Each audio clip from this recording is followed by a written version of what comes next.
Well, excitement is high at Dodger Stadium. Could the pennant belong to LA tonight? Fred's there now for a preview of the game.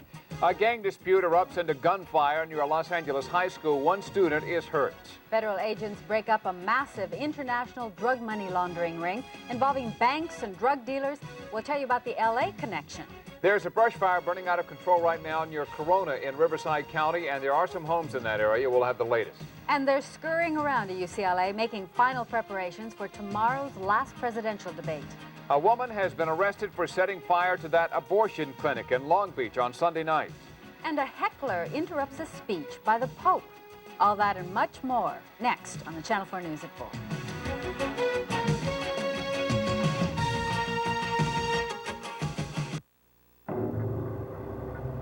As Governor Michael Dukakis vetoed mandatory sentences for drug dealers, he vetoed the death penalty. His revolving door prison policy gave weekend furloughs to first-degree murderers not eligible for parole. While out, many committed other crimes like kidnapping and rape, and many are still at large. Now Michael Dukakis says he wants to do for America what he's done for Massachusetts.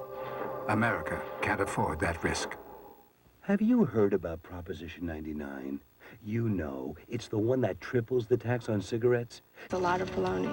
But now that Safeway has bonds, they've lowered thousands of prices throughout the store. And with the unlimited double coupons, I think that we really do have the lowest tape total in town.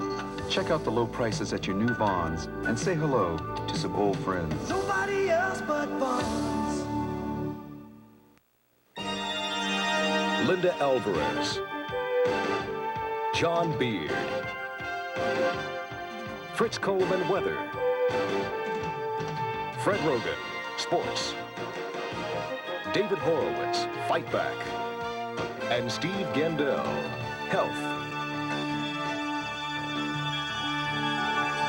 Channel 4 News at 4, #1 in Southern California. Good afternoon, everybody. The Dodgers are one game away from the World Series, and in just about an hour, they'll be taking on the Mets in Game 6 of the National League playoffs out at Dodger Stadium. The anticipation and traffic at Dodger Stadium is building. Fans have already started to arrive at the ballpark. Traffic could get a lot worse, of course, around Chavez Ravine closer to game time as the afternoon freeway rush builds. You can see them coming into the stadium here now live. As for the tension off the concrete, we're going to check in with Fred Rogan, way down there right on the floor of Dodger Stadium. Fred.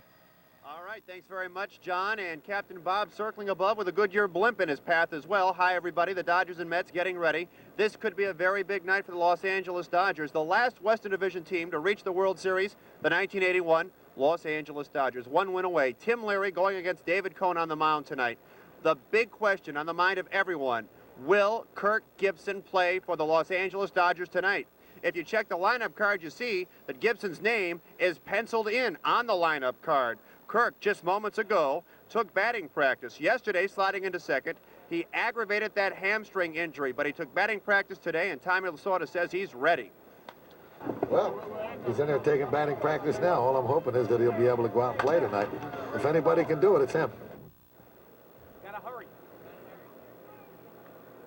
Tommy Lasorda says if anybody can play tonight, it's going to be Kirk Gibson of the Los Angeles Dodgers. Now coming over to join us live is the man who will play the outfield with Kirk Gibson. It is Mike Marshall. Mike, come on down. You're the next contestant on the Channel 4 News at 4. Thanks for hustling over. All right, Fred. All right, first, Kirk Gibson's condition. You just saw him.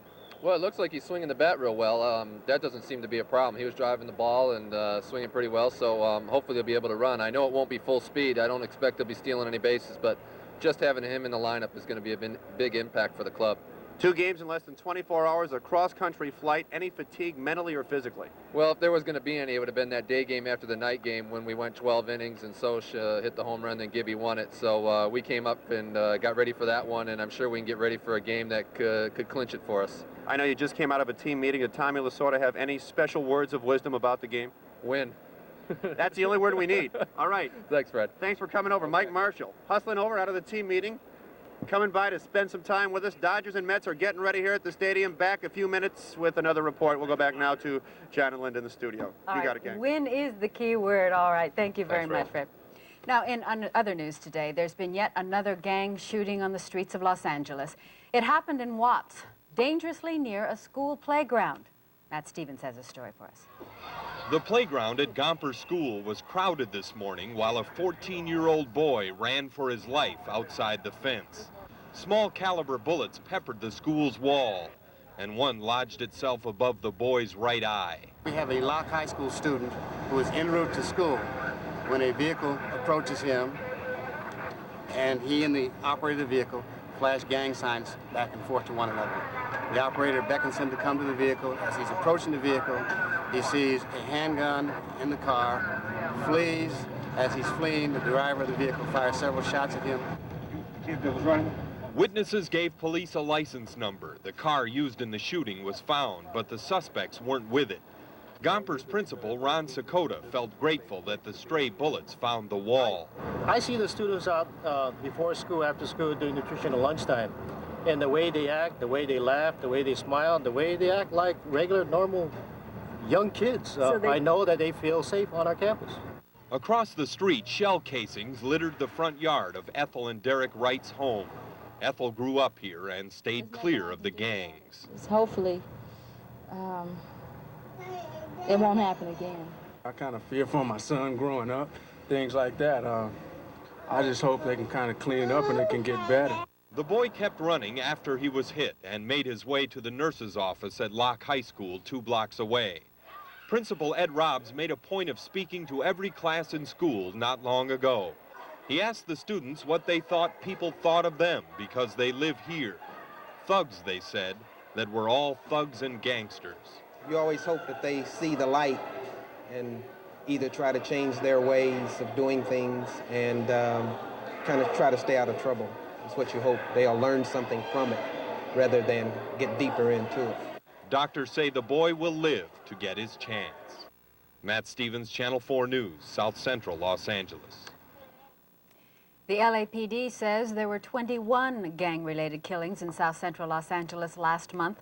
The sharp increase there means that gang killings in South Central Los Angeles are now up more than 12% for the first 9 months of this year.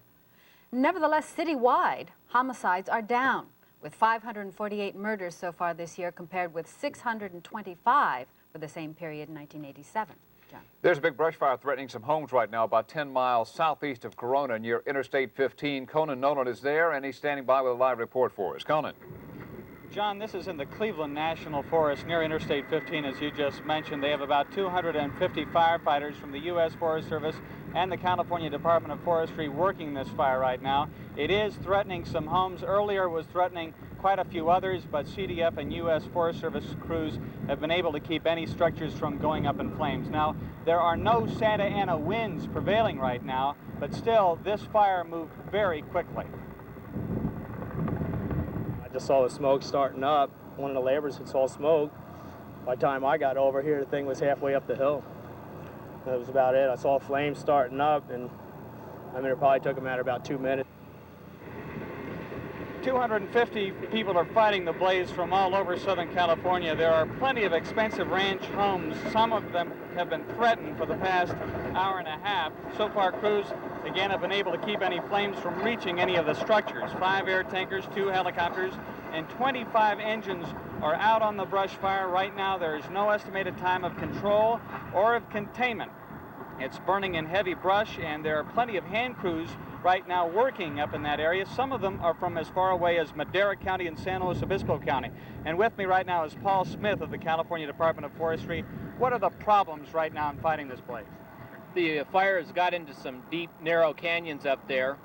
Makes it inaccessible for fire equipment, the engines and such.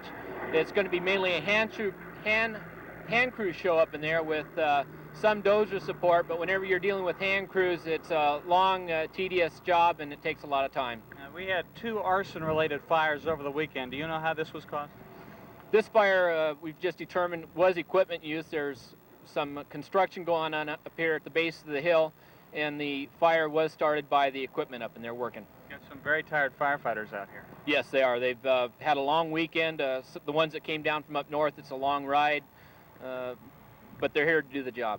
Very good. Paul Smith, thanks very much from the California Department of Forestry. Again, still burning out of control, but it doesn't appear as if any structures will be threatened. I believe that threat has left us. something many of the firefighters are keeping in mind, and I might point out that the first major injury to a Riverside County fireman took place over the weekend, a bulldozer operator who is now in critical condition, something that all these firefighters are keeping in mind as they battle the wind and the blaze here in Riverside County. Reporting live near Corona, Conan Nolan, Channel 4 News. Now back to you. Okay, Conan, thank you. Federal authorities announced today that they have cracked a major drug-related money laundering ring held together by one of the world's biggest banks. Arrests in the case have been made throughout the world, including one here in Los Angeles. Patrick Healy has more details on this case from up in the newsroom. Patrick. John, Linda, this is a case with international impact involving cocaine in the world's 7th largest banking institution and the personal banker of Panamanian strongman Manuel Noriega. It touches cities in Europe, South America, and across the United States, including Los Angeles and Pasadena. Authorities contend the trail of drugs and money begins in South America, in Argentina, where cocaine was hidden in anchovy cans to be smuggled to the United States. The indictment contends the drug profits were then laundered through and by the Commerce and Credit Bank International, the world's 7th largest banking institution. Among those accused, the personal banker of Panamanian strongman Manuel Noriega. The indictment unsealed today in Florida names 85 persons, including 9 bank officials. But what is really important here is that we have indicted an international financial institution. Some of the accused were arrested when they showed up at a bogus bachelor party set up in Florida by the FBI as part of a sting. Pasadena is home for 2 of the accused international drug dealers and money launderers, Roberto and Gloria Alcano. She was arrested Saturday here in Los Angeles. He was arrested last month on a cocaine case in New York. Customs agents have seized the Alcano home, secluded behind shrubs and a gate in the expensive hills above Pasadena's Rose Bowl. Federal agents also seized an apartment project that is under construction on Alcano property south of MacArthur Park. The government contends the construction is illegally financed with drug money. There's no question there's more evidence allegedly against her husband and other individuals involved. Essentially, you would have her in a trade. You would refer to her as a flunky or a mule, if that. The indictment contends the Alcanos funneled hundreds of thousands of dollars to contacts in Miami who then had the money laundered through the Bank of Credit and Commerce International. Now, branches of the Bank of Credit and Commerce in London and Miami were both searched over the weekend, but not the branch in Los Angeles where officials had no comment. More on the Channel 4 News at 5. John, Linda, back to you. All right, thank you very much, Patrick. 2 days before his second and final debate with George Bush, Democratic presidential nominee Michael Dukakis was pushing a new program for restoring U.S. leadership in science and in technology. In an appearance before students at Tufts College in suburban Boston, Dukakis promised to make the United States a dominant power in global markets. The Massachusetts governor outlined a 6-point plan aimed at improving science, teaching, and technology, and said Bush was, quote, satisfied with today and complacent about tomorrow. Dukakis got a good reception at Tufts. And so did running mate Lloyd Benson when he appeared before a high school audience in New Jersey. Benson told his young audience a Dukakis-Benson administration would wage an effective war against drugs. Benson's Republican counterpart, Senator Dan Quayle, campaigned in the Midwest today. Quayle took a bus to several Ohio cities, attacking Michael Dukakis for being soft on crime. The Indiana lawmaker got a good reception at his stops today and said little about polls showing that he's a negative influence on the Republican ticket. Meanwhile, George Bush is flying west tonight. He will tell a Seattle audience this evening that if he's elected, he'll crack down on white-collar crime. John. Satellite dishes are set up on the roof, TV trailers line up alongside, carpenters working inside, all for a speedy job of getting UCLA's Pauley Pavilion ready for the final presidential debate set for Thursday night. Saul Halpert is in the newsroom with the latest on preparations for the big event. Saul. John, after the baseball playoffs, the George Bush-Michael Dukakis debate Thursday evening may be the hottest show in town. And if you don't have a ticket already, you'd better settle for watching it on television. Pauley Pavilion at UCLA, best known as the home court of the powerful Bruin basketball dynasty. Now Pauley is being transformed into a giant TV studio for the staging of the second presidential campaign debate. The last chance for Vice President George Bush and Massachusetts Governor Michael Dukakis to confront each other before Election Day. Yeah, it's not the same height as the other one. Crews hired by the Bipartisan Commission on Presidential Debates are working overtime to prepare Pauley for the historic event. The Shrine Auditorium was originally scheduled to be the debate site, under the sponsorship of the League of Women Voters. But the League pulled out in protest against the format which prevents direct interaction between the candidates. We have no intention of becoming an accessory to the hoodwinking of the American public. Pauly can seat more than 10,000 spectators for basketball, concerts, and other events. But for Thursday's debate, it will accommodate only 1,200 people. The Debate Commission is in charge of ticket distribution and has allocated 1/3 to the Democrats and 1/3 to the Republicans. The commission will hand out the remaining third, and some will go to donors who've contributed to the $600,000 fund needed to stage the debate. That fund is still about $100,000 short. Some UCLA students, including a couple of political science majors, wish they could be a part of the live audience. The tickets aren't just generally given out to the student body at the ticket office like for other special events. You think they should have been? I would have liked it. Well, Pauley Pavilion's been the site of a lot of great events, and I think this can be one of the best events in UCLA history. Thursday's second and final debate is regarded as crucial to the Democratic nominee's chances of recapturing the initiative in this presidential campaign. Obviously, it's just as important to Vice President Bush, who doesn't want Dukakis to gain that advantage. John, Linda. Okay, Saul, thank you. This is the last day for Californians to register to vote in the November general election. Los Angeles County residents can get forms at county offices, post offices, and libraries, but time is running out. You can apply by mail as long as you get it in the mail by midnight, and the Orange County Registrar will also be open until midnight tonight. Mindy. Well, when we come back, Fritz will tell us how much our heat is going to ease off. And a heckler makes a scene in France as he interrupts a speech by the Pope.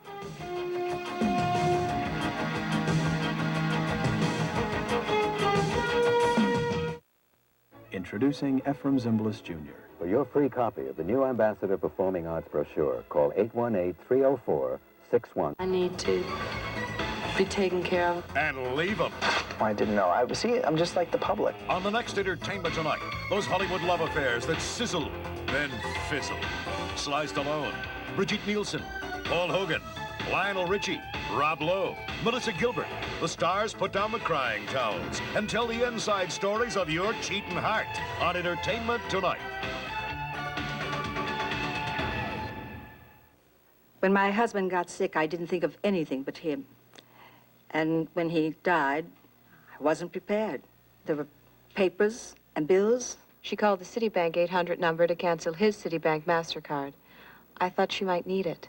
So I asked her if she'd like it in her name instead. You could do that, I said. I didn't expect Citibank to help me get credit. It made a difficult time a little easier. Not just MasterCard, Citibank MasterCard. In France today, Pope John Paul was interrupted unexpectedly during a speech to the European Parliament. The incident happened just as the Pope was beginning his address. He was interrupted by the Reverend Ian Paisley, a militant Protestant leader.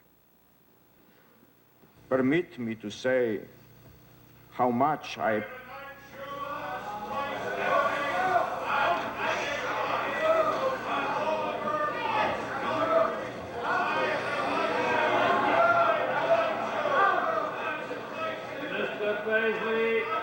Mr. Paisley, I call you to order, and I ask you to stop this disturbance.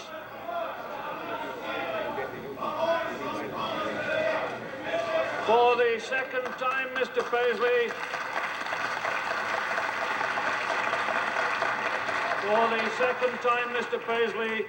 I call you to order, and I ask you to respect the dignity of this House.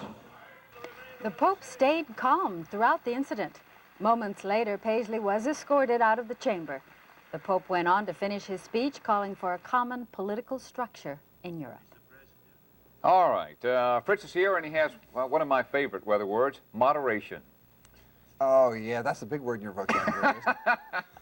We're both sitting here shocked. Well, we're continuing a nice cooling trend, aren't we? Although it's a tad warm here in the valley, tomorrow will just be perfect. But we see the return of haze and thick fog along the coast, too, with all this new sea breeze we have. Lovely night. Yeah, we offer good host weather every time we have a visiting team in town, even though we don't like them.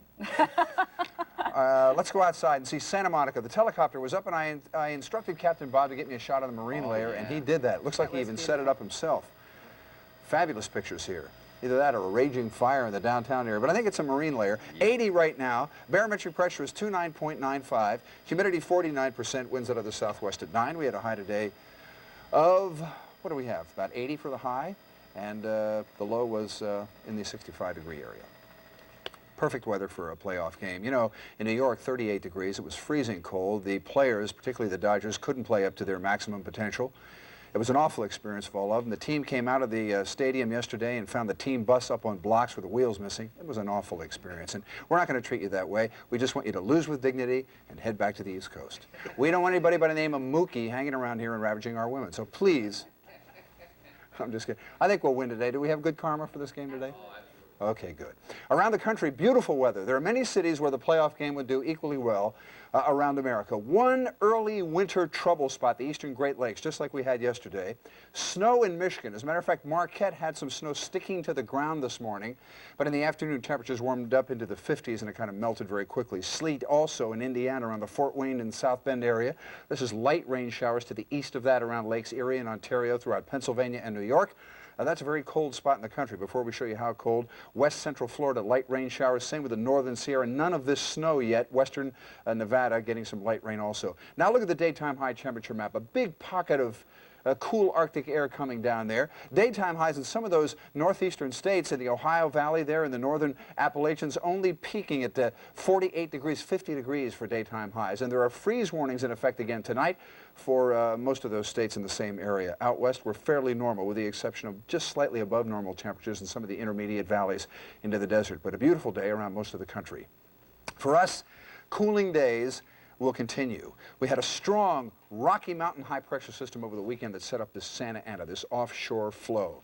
And it brings the heat down from the northern desert, all of the temperatures at 90 or above, and we're recovering from that very nicely. This high is weakening, shoving to the east, allowing exactly the opposite, the onshore flow in front of a little frontal system working its way out of the Gulf of Alaska. When we see the sea breeze return, the onshore flow, we get cooler temperatures. The haze in the afternoon tends to increase. We also see the return of dense coastal fog late night and early morning hours. San Diego had some very dense fog this morning. It will shift northward. Tonight, the northern beaches from Zuma up through Santa Barbara could see the most dense of the fog, or the densest of the fog, or the denser of the fog.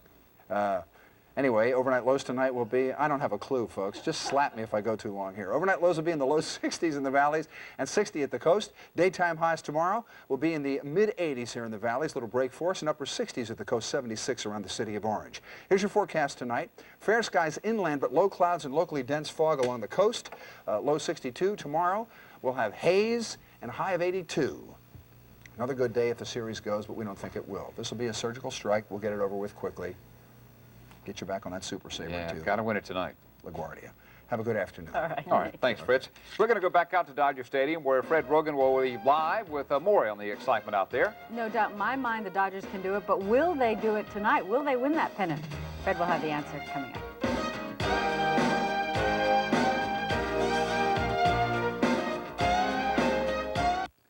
By supporting the Brotherhood Crusade, you will open up new worlds to our youth, provide involvement for seniors, and give hope to those in need. Fact. The Home Club has demonstrated over and over again that its prices are lower than the... Grapes are great for sharing with your best friend and nibbling with someone you love. Grapes are just right on lazy Sunday mornings and special family days. But grapes are the most fun when you eat them one by one by one. Grapes. California grapes now at Vaughn's. Fred's out at Dodger Stadium. Earlier he was talking to Mark Marshall, and now he's got a Met with him. Fred. Okay, Linda, thanks much. We're with Met starting shortstop Kevin Elster. Kevin, big ball game for the Mets. What is the attitude on the ball club?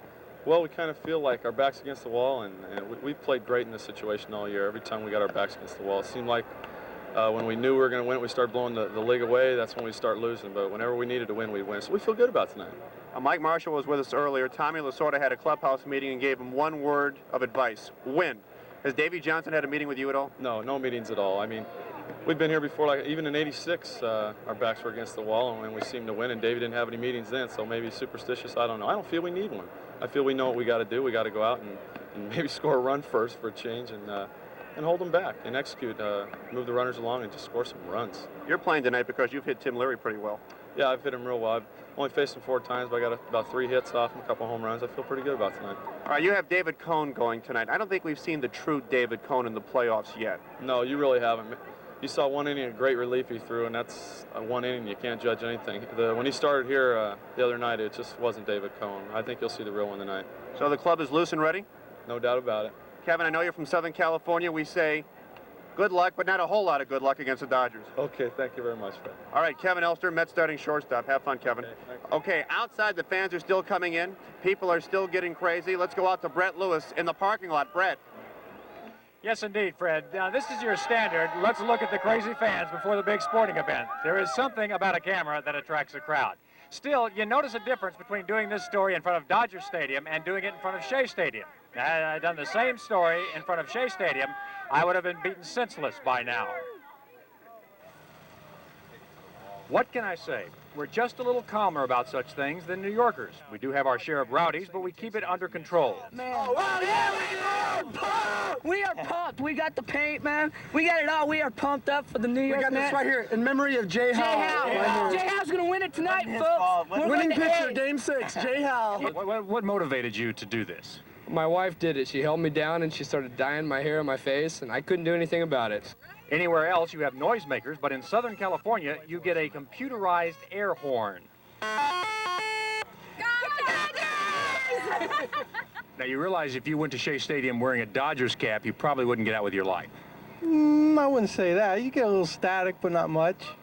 But it's safer here to have a Mets cap than it would be to have an LA cap there. Sure, a little bit.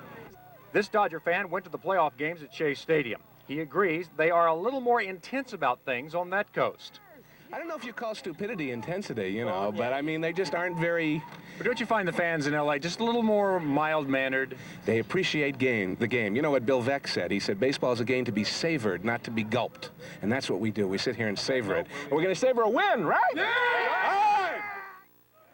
So you see, it's an intensity, but it's a good kind of intensity, and it ought to be a great game. We'll have more out here from Dodger Stadium later on. Right now, back to the studio. All right, thank you very much, Brett. I hope we're able to savor or gulp it, and it's a win either way. Absolutely. All right, coming up, a mother's been arrested and charged with setting fire to an abortion clinic in Long Beach. We'll have those details next. Also, one of the biggest drug busts ever in this area. We'll show you the results right after this.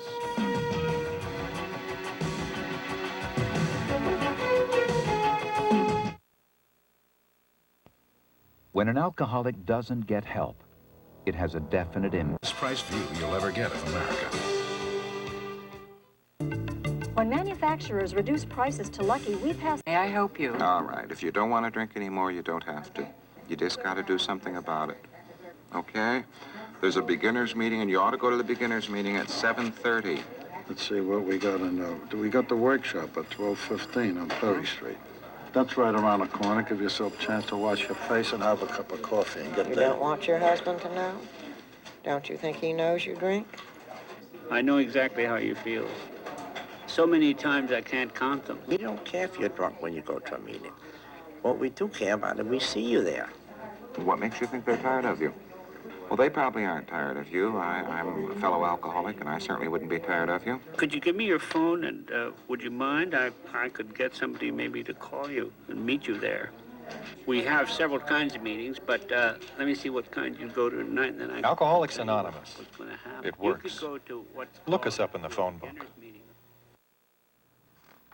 Police have cracked another major drug ring in Los Angeles. Over the weekend, they confiscated millions of dollars in cocaine, made a number of arrests. Nevertheless, state officials are still complaining that current penalties for serious drug charges aren't punishment enough. Fernell Chapman reports. Authorities confiscated more than 1,600 pounds of cocaine with a street value of more than $222 million. It was a major bust, which also produced more than $550,000 in cash and a variety of weapons, portable phones, beepers, even a money counting machine. Officials say 8 Colombian nationals were arrested in the Whittier area. Even so, federal authorities say state anti-drug statutes are much too lenient and should be toughened. The state needs to do something, the state legislature needs to do something to increase the penalties in the state court for serious drug trafficking charges. And unless and until we are able to have a significant impact on the user, on the demand, on the appetite for drugs, then whatever we mete out in the way of punishment is going to be appropriate. People should be punished for what they do. But in and of itself, it's not going to solve the drug problem in this country. Sheriff Block was presented a check facsimile for $3.5 million, part of a federal asset sharing program from another drug bust. Block says the funds will be used to beef up anti-drug efforts by the Sheriff's Department. In effect, drug dealers themselves will be paying the bills for investigations and prosecutions. Pernell Chapman, Channel 4 News, Los Angeles. Two brothers and the hitmen they are accused of hiring to kill their parents were ordered today to stand trial a second time on murder charges. Neil Woodman, his brother Stuart, and the alleged hired killers first went to court in June of 1986, but the case was dismissed then on a technicality. Prosecutors claim the brothers plotted the crime to collect on the mother's $500,000 life insurance policy. Two men accused in the contract killing of a Hollywood producer have been ordered back to court in November. William Mincer of Canoga Park and Robert Lowe of Rockville, Maryland are two of four defendants charged with the murder of Roy Radin, who disappeared in May of 1983. His body was found 1 month later. Radin was a millionaire promoter who came to Hollywood from New York hoping to produce movies. He was also believed connected to cocaine dealing. Police say they have linked Lowe and Mincer to the Radin killing. Today, the suspects were ordered back to court on November 7th for a date for a preliminary hearing. A 35-year-old mother from Long Beach is in jail today, booked for setting fire to an abortion clinic in her community. That arrest came last night after arson investigators combed the burned-out rubble of the Long Beach Women's Family Planning Center. Shannon Taylor is accused of pouring a flammable liquid through the clinic's front door mail slot on Sunday night and then putting a match to it. That fire caused $50,000 in damage. Taylor is also accused of starting a minor fire at the clinic in June. Investigators say she had previously picketed the abortion clinic. Linda. Students in LA City schools can study a bit longer for the National Basic Skills Test. It was originally set for next week, but the district is postponing the tests. A couple of reasons. Fears the teachers would refuse to give the test, and apparently the teachers union want an apology from the district for accusations that teachers changed students' answers in past tests to make everyone involved, quote, look good. John. Some of the biggest names in the entertainment industry were on hand in Beverly Hills today to pay the last respects to legendary singer Billy Daniels. As David Garcia reports, Daniels always will be remembered for creating a little bit of magic during his performances. Under that old black magic called love. That old black magic sold 12 million copies and became Billy Daniels' trademark. They remembered him for his star quality and his humanity at funeral services this morning in Beverly Hills. The legendary entertainer died in his sleep last Friday. He was suffering from stomach cancer. The eulogies were delivered by legends themselves, entertainers such as Red Buttons. Billy, God bless him, saw the best of it. He was a man for his times, and those times are long past gone. I saw those times. I was there. I was tumbling, I was rugging, I was joking, I was there. And I'm glad I was there because I shared them with Billy Daniels. This man, whom I adored, I loved, will remain with me forever. August 3rd was the last time Billy Daniels heard an ovation. I think he deserves one now.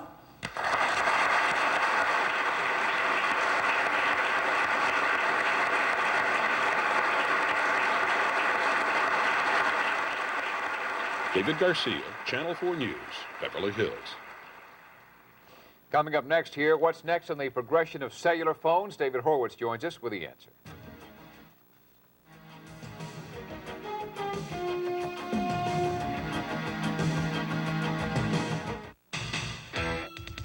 Let a friend push you in to taking drugs. You got a right to say no. Books cost too much, so I opened Crown Books. Now you'll never have to pay full price again. If you enjoy art, cook, travel, mystery, or how-to books, they're all here. We have over 10,000 books to browse through. Strap on your 6-gun. Stephen King's gunslinger is pursuing the man in black towards the Dark Tower, just 8:21, and cross the Great Divide with Studs Terkel. Meet the diverse people of America, just 12:32. So remember, if you paid full price, you didn't buy it at Crown Books. I didn't learn how to do this kind of thing in medical school. And maybe that's why it's taken me over a year to build. But better to take the time and do things right. So while I started this cradle for Christopher, it should be ready by the time his baby sister is born. As a member of Kaiser Permanente, you can have a personal physician. One like Dr. John Bakke. Kaiser Permanente. Good people, good medicine. There are 2 anniversaries my wife never lets me forget. This is the other one. The Harrison Frank Anniversary Sale. Your chance to look terrific. At terrific savings on items like men's suits, sport coats, and women's fashions too. The Harrison Frank Anniversary Sale. Don't miss it. My name's Ray Combs. I'm the host of The Feud. My baby and me are in the mood to baby rap. Baby rap. Baby rap. This baby is hip, and I've been clued. She loves string beans, and she loves The Feud. Baby rap. Baby rap. Baby rap. I love this kid. Fall in love with Family Feud, weeknights at 7:30, only on Channel 4. 4 men who supervised the recent demolition of the Kaiser steel plant in Fontana have pleaded guilty to sending clouds of asbestos into the air during that project. The men all work for the now bankrupt Cuyahoga Wrecking Company, which also pleaded guilty to violating the Clean Air Act. Each of those men faces a maximum of 3 years in prison and a $300,000 fine. A Santa Ana electronics firm is facing $52 million in fines after being accused of storing and disposing hazardous copper waste on its property. Griffin Electronics on Hathaway Street has apparently dumped copper and copper sulfate on that site for at least a year. The district attorney filed a lawsuit yesterday after repeated efforts to persuade the owner to clean up that site were unsuccessful. And the California Highway Patrol today cracked down on a company in Fontana suspected of mishandling hazardous materials. Investigators checking the 4-Star Container Company in Fontana say they found at least 82 barrels of illegally stored waste products. A hazardous materials team was called in to draw samples from some of the drums to identify what was in them. 4-Star co-owner Michael Young admitted some of the drums did not have proper labels and that others are still being stored on the property beyond the required deadline. But Young said there was no criminal intent, just a lack of experience in the business. Linda. Well, for some people, a cellular telephone in the car has become a business necessity. But for others, it can be a convenience, a status symbol, or simply a toy. But what's going to happen as the system continues to expand? David Horowitz looks at the future of cellular service in tonight's Fight Back report. But you and John, do you know how many cellular phones there are here in Southern California? Far too many. Well, actually, there are a lot of them. About 150,000 cellular phones in service throughout the greater Los Angeles area, and more than 1 million of them nationwide in most of the larger cities.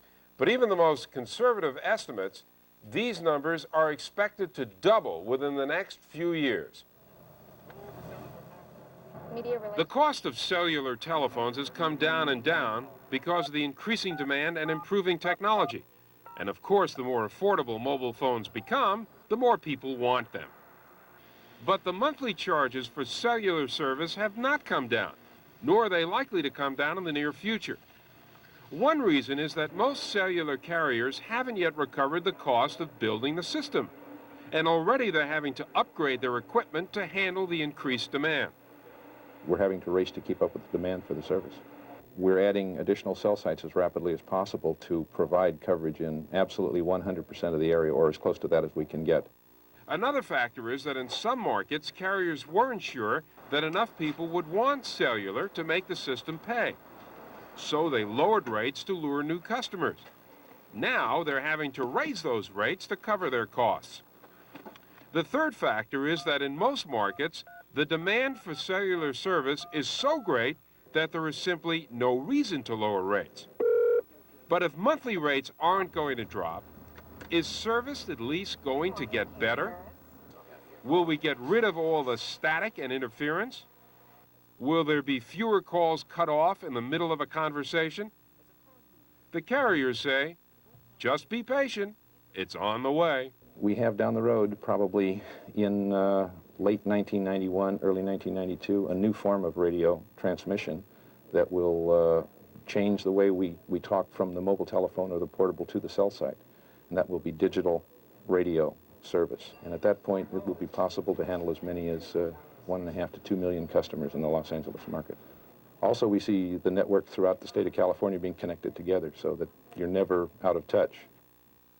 But there's more to cellular service than just car phones. You can also use the cellular system to send and receive facsimiles or connect a portable computer to your office system as easily as dialing a phone call.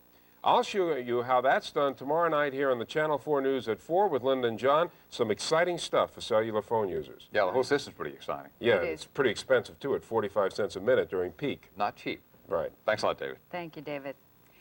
The U.S. Supreme Court has refused to hear a case involving the rights of parents to sue doctors over the birth of a handicapped child.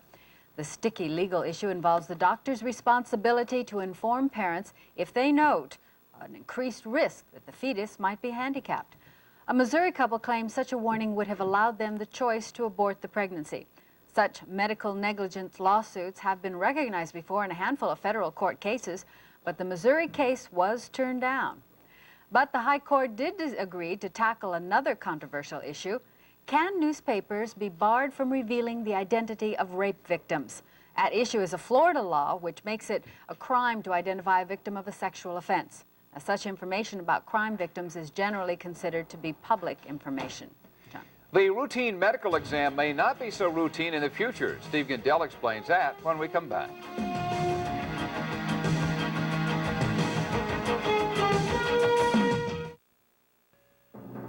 When you can drink a Pepsi in Nairobi, buy a pair of Levi's in Paris. When the world is held hostage in Lebanon and your car comes from Germany.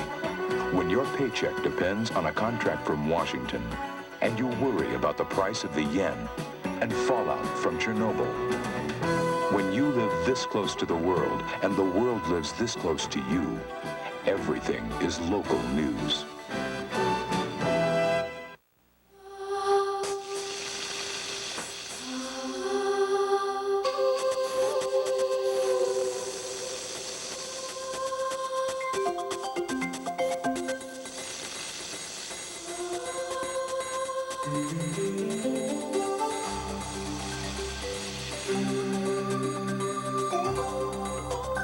Keep it simple, but make it sizzle with fresh American lamb. Find more lamb recipes at these supermarkets. Any faucet can turn on water. Cola faucets give it shape.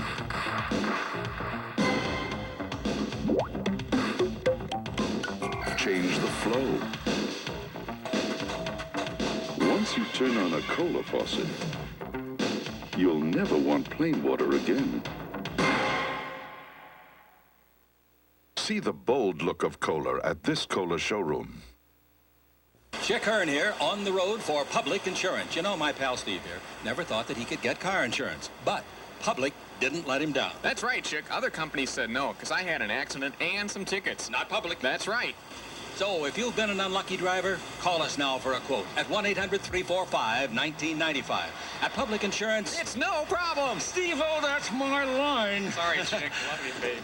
Call Public Insurance. It's no problem. Actress Robin Givens not only changed lawyers, but she has reportedly now changed her mind about divorcing boxing champ Mike Tyson. Givens has fired famed divorce lawyer Marvin Mitchelson in favor of New York attorney Raoul Felder, who said Givens told him she wants to get back together with Tyson. The champ's response, absolutely not. He also said that his wife and his mother-in-law pushed him to take a tranquilizer before a TV interview with Barbara Walters to make him appear less menacing. Elvis Presley's only child, Lisa Marie, is expecting a baby next spring. She was just married last week to 23-year-old musician Danny Keough. The announcement was made today by the mother of Lisa Marie, Priscilla Presley, who said that she could not be happier for the couple. Linda. Discrimination protests continue to surface in the Los Angeles Police Department. While 18% of the LAPD force is Hispanic and the numbers continue to increase, promotions are not increasing at a comparable rate. Former LAPD officer Ernie Valdez says he's just one example of how the system discriminates against Hispanics. Valdez said his clean record and star of valor wasn't enough to get him promoted, and now he's leading the way to help turn things around. I've always believed if I'm going to work at something, I'll do my best. So I've basically rationalized the fact that if I'm doing my best at exposing this type of situation, then that's a reward in itself. Valdez has filed a $1 million lawsuit against the department. It's the first lawsuit of its kind. Nearly 1,000 demonstrators blocked the entrances to the Food and Drug Administration's headquarters in Maryland today. They want people with AIDS to have easier access to experimental drugs. The demonstrators charged at the FDA with being too slow to release drugs that could help people that are dying. About 100 people were arrested. The reason people are dying today is because we have had an administration that has done diddly squat. While people are dying, you know why they did nothing? They said because it's just happening to faggots and junkies and we don't have to care about that. The demonstrators also claim the Republican administration is doing very little to fight the AIDS epidemic. Well, think about this as the medical exam of the future. They put you on one end of a machine and a diagnosis comes out the other end. Medical specialist Steve Gandell reports on this new examination technique. That's still a ways away, isn't it? Well, you'll see. Well, now, wait a minute. This is a segment usually where we have sports, right? Yeah. You don't want me to give any scores, huh? No, it won't be necessary. Maybe next time. All right. Oh, well. This is interesting. Listen, there are lots of ways to look inside the human body, but fewer ways to figure out what's going on inside, how cells and organs are functioning. Sometimes doctors can inject a radioactive substance and they can trace inside the body. More often, we all know that they have to take something out, some blood or tissue to examine in the lab. But what if they could get those same results examining blood and tissue while it's still inside us with a technique that's harmless and painless? In fact, they're beginning to do that now. At the Huntington Medical Research Institute in Pasadena, Dr. Brian Ross is analyzing a magnetic resonance spectrum. That is a chemical profile of a brain tumor produced by a powerful magnet. Magnetic resonance spectroscopy, MRS, is a relative of magnetic resonance imaging, MRI, that you see here, which produces detailed pictures inside the human body by detecting radio waves released in a magnetic field. With MRS, the magnet is 10 times more powerful, and the images represent function rather than form, and should reveal changes in the body before they show up in pictures. I think as a reasonable working hypothesis, biochemical events ought to always precede any anatomical changes. So if I'm talking about diagnosis, we would hope that a biochemical tool like this, spectroscopy, will give us earlier diagnosis, earlier responses to treatment, everything earlier. At Huntington, they're using MRS in conjunction with an experimental program to treat brain tumors. Here's an MRS profile of a normal area of the brain. Note the high peaks, which represent energy use in the cells. In a tumor, the peaks are smaller. The tumor isn't using as much energy. But after treatment, the region returns to normal. Doctors can now track this area to make sure the treatment continues to work and the tumor isn't growing back.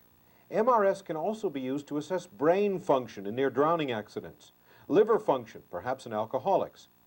MRS is being tested to measure heart function to diagnose heart attacks.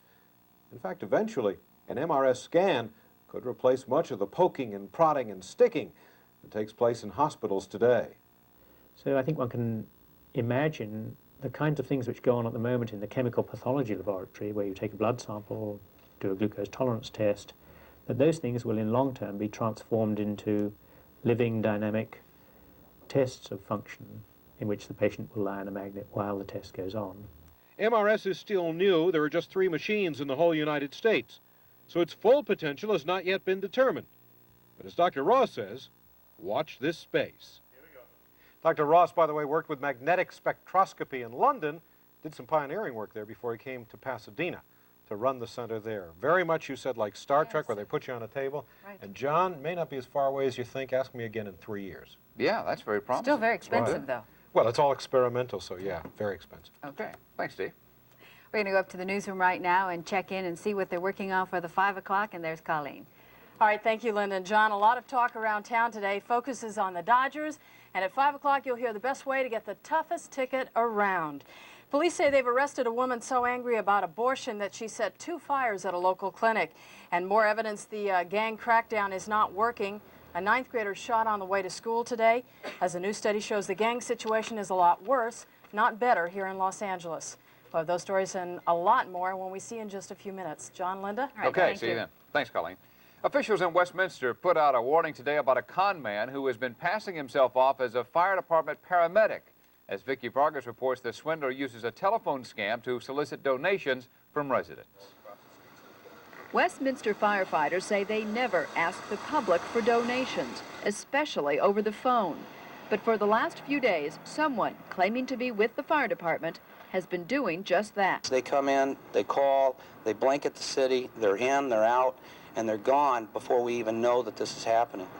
Garrison says the solicitors always contact donors by phone and always pick up the money in person. Lori Day got a phone call last week from the Foundation for Disabled Firefighters. She also got a receipt. But when we went to the foundation's office, no one answered the door. The office was shut tight. What do they say the money would be used for? Well, disabled firemen. People that have been hurt in the line of fighting fires, I guess. Is it maddening to you? It's very irritating to us. We've had a firefighter in our city died in the line of duty. This money's not going to him or his family. And the people are using a hard sell tactic, and that in itself gives the appearance that we're doing that. And we don't do that. Some firefighters have even gone so far as to take out an ad in the local newspaper to warn residents about this scam. They say it may cost them money, but it will save face. Vicki Vargas, Channel 4 News, Westminster. A lot of people going to the beach this week here in Southern California. But what do the beaches of Miami have that we don't have in Southern California? Well, we'll look into that next.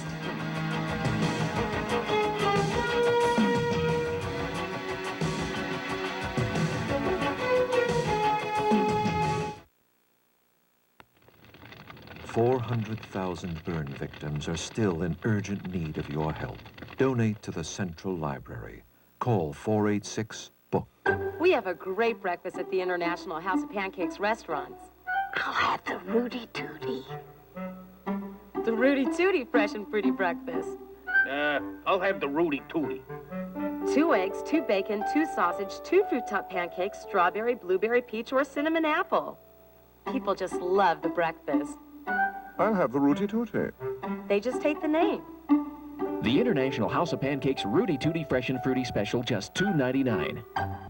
Wick's Everything on Sale is in its second price-shattering week, with spectacular values like the spacious curved sectional for just $699.98, a savings of $300. Or for only $199.98, choose either a complete entertainment center or this beautiful family-size 5-piece dinette set. No payments or finance charges till next February with a Wick's charge. Quality made affordable by Wick's Furniture. Through Colorado's Gunnison Gorge, the river whispers and roars past cliffs carved by time. A dam would threaten the life and beauty of this canyon forever. But the right to build a dam belonged to people who decided never to use that right. Now, what took nature 2 million years to make will still be seen by the eyes of our children's children. Do people sometimes care for nature by leaving it alone? People do. No matter who you are, or what you do, no matter what language you speak, traditions you cherish, attitudes you have, no matter what you can afford, at that moment, when you need care more than any other, we can take care of everything for you. Absolutely everything. Great weather and white sandy beaches. Miami has plenty of both. Today, travel reporter Mike Sanford shows us the best places to go for some fun in the sun in Florida. Sunrise in Miami, the perfect time and place to exchange wedding vows amidst the crashing surf and tropical breezes. Something about the white sands, blue sky, and brilliant green sea has drawn people for over a century. The whole world comes here. You know, it's great. It's just great. I love it. Miami's been called America's Riviera, and I suppose there are some similarities. But southern France only draws sun lovers during the summer, while here the weather's good practically all year. And there's one other big difference. Prices in Miami for hotels and restaurants are less than half of what you'd pay on the Riviera. There are more hotels here than I've ever seen, from modest to very expensive. Most of the beaches are open to the public. All you're likely to pay for is parking. It gets crowded, especially over holiday weekends.